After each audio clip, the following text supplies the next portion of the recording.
कि सर मैंने 11th में कुछ भी नहीं पढ़ा, मैं चाहता हूं कि जीरो से तैयारी करूं, तो बाबू सुनना जरूरी है, हैं? क्या मिलेंगे?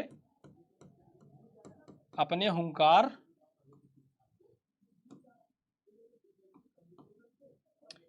बैच 2026 में। कहाँ मिलेंगे? अपने हुंकार बैच 2026 में। ठीक है सर, 2026 में मिलेंगे। अब यदि कोई भी बच्चा, कोई स्टूडेंट ऐसा है जो जीरो से शुरू करना चाहता है कि सर मैंने 11th में कुछ भी नहीं पढ़ा, मैं चाहता हूं कि जीरो से तैयारी करूं, तो बाबू उसका स्वागत है। ठीक है, वहां पर हम जीरो से शुरू कराएंगे। दूसरी बात, यदि कोई बच्चा है जो 11th पढ़ा है, तो बाबू इसकी संभावना है कि ये टॉपर बनने की लिस्ट में सम्मिलित हो सकता है। क्यों? क्योंकि भले ही ये जीरो से पढ़ेगा, लेकिन इसको इसकी अपेक्षा ज्यादा मेहनत करनी पड़ेगी अगर ये टॉपर बनना चाहेगा। क्यों जी? क्योंकि भाई इसने अपना 1 साल 11th में दिया है, तो इसकी काफी अच्छी तैयारी है।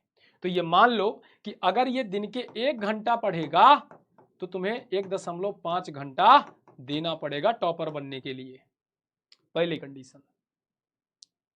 क्लियर? बोलो क्लियर? ओके। तीसरी बात, वहां हम पहला अध्याय ठोस अवस्था से पढ़ना शुरू करते हैं, ठोस अवस्था से, और हमारा आखिरी 16वां अध्याय होता है दैनिक जीवन में रसायन।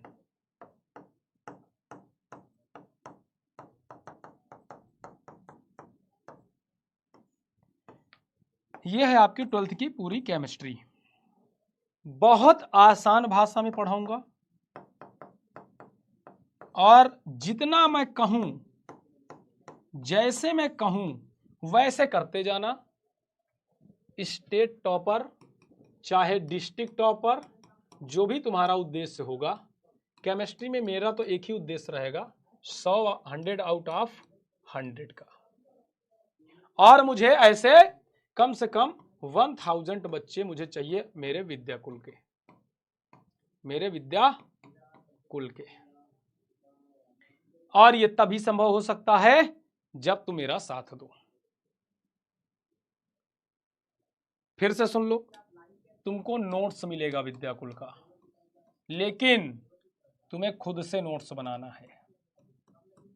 फिर से बता दे रहा हूं, तुम्हें मिलेगा, लेकिन उसके चक्कर में मत पड़ना, उसको लेना है ले लेना, लेकिन फिर भी मतलब खुद से मिल गया तो इसका मतलब ये नहीं कि सर हमें विद्याकुल का नोट्स मिल गया तो हम नहीं बनाएंगे, ना ना ना। विद्याकुल का मिलेगा जब बैच चालू होगा तब, लेकिन तुम्हें खुद से नोट्स बनाना है, ये बात अपने दिमाग में बिठा लेना। खुद से नोट्स बनाना है भैया, ये मोस्ट इंपॉर्टेंट वस्तु है आपके, सबसे पहली बात पढ़ाई के लिए। तुम्हें विद्याकुल का लैब का ऑप्शन मिलेगा, इसे तुम्हें खुद से नहीं करना है, खुद से नहीं करना है, इसे तुम्हें खुद से नहीं करना है, ये आपको सिर्फ देखना है और समझना है। तुम्हें रसायन विज्ञान के लिए अभी से बता दूं, रसायन विज्ञान के लिए तुम्हें 3 कॉपी बनानी है। कितनी? 3 कॉपी। पहली कॉपी जिसमें तुम अध्याय 1 से लेकर अध्याय 9 तक फर्स्ट बुक पढ़ोगे केमिस्ट्री की, उसको बनानी है। दूसरी कॉपी जिसमें तुम्हें अध्याय 10 से लेकर अध्याय 16 तक कार्बनिक रसायन के नाम से दूसरी बुक आती है, तो कार्बनिक के लिए अलग आपको कॉपी बनानी है। तीसरी बात करूं तो तुम्हें प्रयोग करने के, या जो भी मैं प्रयोग कर रहा हूं उसके आधार पर लैब की एक कॉपी अलग से बनानी है, लैब सेशन की, है ना, लैब की एक कॉपी अलग से बनानी है। तो ऐसी तुम्हारे पास 3 कॉपी होनी चाहिए। ये थोड़ा पतली भी रहे तो चल जाएगा, लेकिन ये दोनों मोटी कॉपी बनानी है। क्लियर? ओके। और कुछ शर्तें हैं, और क्या है? और शर्त में शामिल है बैकलॉग से बचना है। कहीं भी रहो, कुछ भी करो, मुझे नहीं पता, प्रॉपर चैप्टर वाइज तुम्हारी नोट्स तैयार होनी चाहिए, बैकलॉग नहीं लगने देना, किसी कारण लग जाए तो जल्दी से जल्दी कवर कर लेना, ठीक है। बहुत ज्यादा नहीं पढ़ना है, बहुत ज्यादा नहीं पढ़ना, अर्थात सर बहुत ज्यादा नहीं पढ़ना मतलब, बहुत ज्यादा नहीं पढ़ने का मतलब क्या हुआ? बहुत ज्यादा नहीं पढ़ने का मतलब यह है कि कभी कभी हम क्या करते हैं, बहुत ज्यादा पढ़ने के चक्कर में 10 ठो कॉपी, 10 ठो अपने पास किताब रख लिए, ठीक, 3 ठो अपने पास क्वेश्चन बैंक रख लिए, एक एक विषय की, एक नोट्स विद्याकुल की रख लिए, एक नोट्स खुद से बना के रख लिए, एक नोट्स कहीं बिक रही थी बाहर दुकान से ले आए, पीडीएफ उसका डाउनलोड करके रख लिए। ये सबसे बचना है, नहीं करना है। फिर क्या करना है सर? यह अभी से बता दे रहा हूं, जो गलती हर बार बच्चे करते हैं तुम्हें नहीं करना है। बहुत ज्यादा एक्स्ट्रा क्लास में नहीं पढ़ना है, अपना सिलेबस अपने अनुसार पढ़ते चले चलना है, ताकि एक अब चीज ध्यान दे लो, तुम्हारे पास टोटल 6 विषय हैं, 6 विषय को बराबर टाइम देना है, किसी विषय में कम किसी विषय में ज्यादा नहीं, ठीक है। बराबर समय देना है, बराबर समय। ये नहीं कि 4 दिन तुम सिर्फ केमिस्ट्री ही पढ़ो, उसी की नोट्स बनाओ, हिंदी इंग्लिश को कह दो हम बाद में पढ़ लेंगे, या फिर तुम मैथ पढ़ते रह जाओ, फिजिक्स केमिस्ट्री कह दो बाद में पढ़ लेंगे, ऐसा नहीं करना है। या फिर 4 ठो रोज डेली क्लास तुम सिर्फ केमिस्ट्री के करते हो, सर एक्स्ट्रा क्लास लगा लीजिए, सर एक्स्ट्रा क्लास लगा लिए, सिर्फ केमिस्ट्री पढ़ रहे हो, ये गलत है। सारे सब्जेक्ट को बराबर पढ़ना है, बराबर समय देना है। क्यों?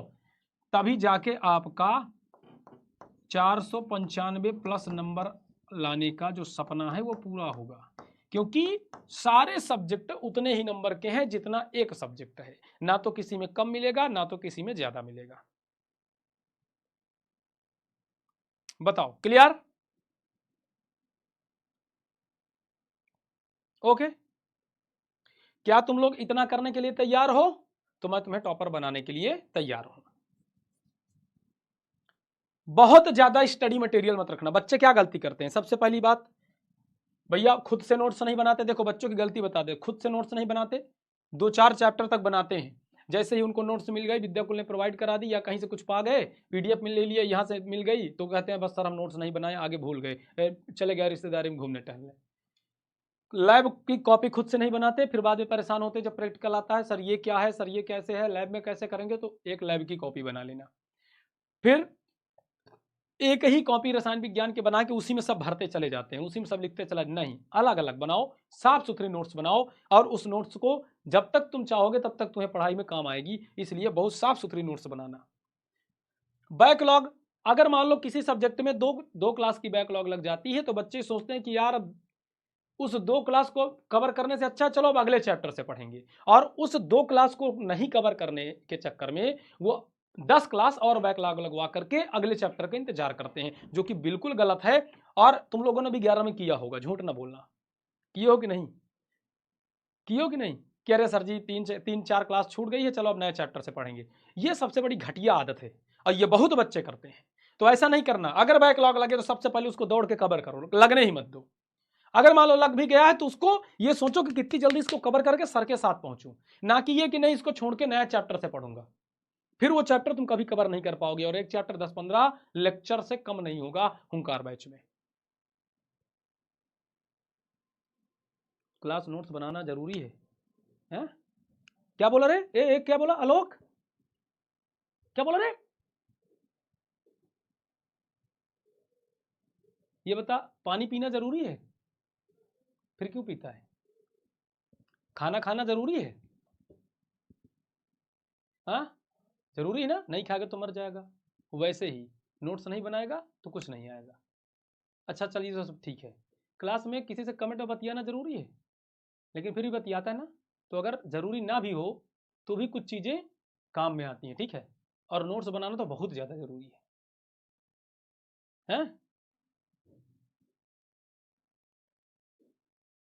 अब ऐसे प्रश्न मत पूछना। फोन देखना जरूरी होता है? फोन देखता है कि नहीं देखता? बाथरूम में फोन लेके जाना जरूरी होता है? जहाँ पे बैठ के रील स्क्रॉल करता है? झूठ ना बोलना, हम सब जानते हैं, देखो अंतर्यामी है अवश्य। हमसे कुछ नहीं छुपा है। रतिया में क्या करता है सब पता रहता है हमको, ठीक है। बेटा बहुत पहुंची हुई चीज़ है वहाँ पर। नहीं सर, अरे ना ना ना, हम सब समझ रहे हैं बेटा, सब समझ रहे हैं, वो जरूरी नहीं है, जरूरी नोट्स बनाना है, ठीक है। हाँ चल आगे देख।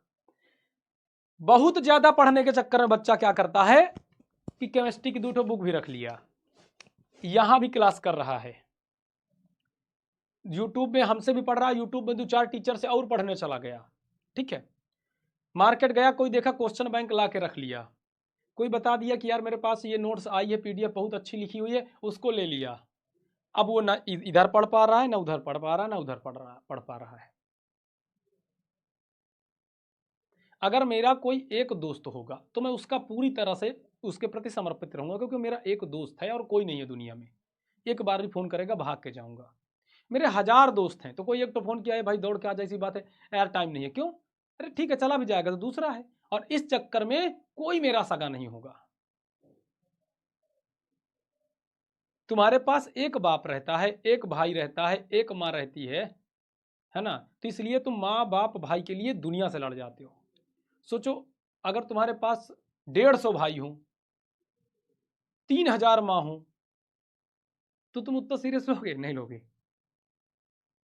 जो हमारे पास कम रहता है उसकी हम वैल्यू ज्यादा करते हैं। सोचो तुम्हारे पास एक साइकिल है तो उसको धो पोंछ करके मांज के रखोगे। तुम्हारे पास 25-30 साइकिल पड़ी है तो किसी एक में चढ़ोगे, 2-4 ठो गंदी पड़ी होंगी, 3-4 की चैन टूटी होगी, 3-4 की गद्दी में जो है सोखता नहीं होगा। सिंपल सी बात है कि नहीं। तो इस बात का ध्यान रखना है, तुम्हें स्टडी मटेरियल कम रखना है। जो बड़े बड़े विद्वान, जो बड़े बड़े पढ़ने वाले बच्चे होते हैं उनका काम यही होता है, वो स्टडी मटेरियल बहुत कम रखते हैं। अगर तुम्हें बहुत ज्यादा पढ़ना है तो किताबें कम रखो। क्या बात करते हैं सर, बिल्कुल सही बात करते हैं। जो पढ़ना है उसकी किताब रखो, और जो किताब रखो उसको पूरा पढ़ो। एक को पकड़ करके उसे पूरा सीख लो, 1000 को पकड़ करके थोड़ा थोड़ा सीखने से कुछ नहीं होगा। तुम कुल्हाड़ी लेके एक ही जगह पे पेड़ पे वार करते रहो, पेड़ कट जाएगा। लेकिन तुम कुल्हाड़ी लिए एक बार यहां मारे एक बार वहां मारे तो तुम कभी नहीं काट पाओगे। तो ये तुम्हें करना पड़ेगा। अगली बात, तो फिर सर कैसे करेंगे वो हम बताएंगे। पहले चुपचाप नोट्स बनाना, आराम से पढ़ना, फिर जब संघर्ष बैच आएगा, मास्टर बैच आएगा तो हम वैसे आपको बनवाते रहेंगे, सब कुछ हम देंगे, कुछ परेशान होने की जरूरत नहीं है। फिर क्या है, हाँ समय, हर सब्जेक्ट को बराबर टाइम देना। बच्चे क्या करते हैं, उनकी थोड़ी सी फिजिक्स कमजोर है, थोड़ी सी केमिस्ट्री कमजोर है, मर गए उसी के पीछे, 5-5 घंटा उसी में लगे हैं। हिंदी इंग्लिश जब एग्जाम आएगा तो पढ़ लेंगे, और फिर सबसे नंबर कम आ जाते हैं हिंदी इंग्लिश में। ऐसा नहीं होना चाहिए। स्टूडेंट हो तो हर, अगर तुम्हारे पास 5 विषय हैं तो 5 का नॉलेज रखो ना, ठीक, 5 का नॉलेज रखो, तब जाकर के आपका सपना 495 प्लस का नहीं पूरा होगा।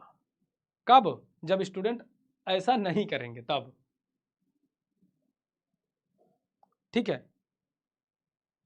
5 जीएफ है गुरुजी, बहुत बहुत तरह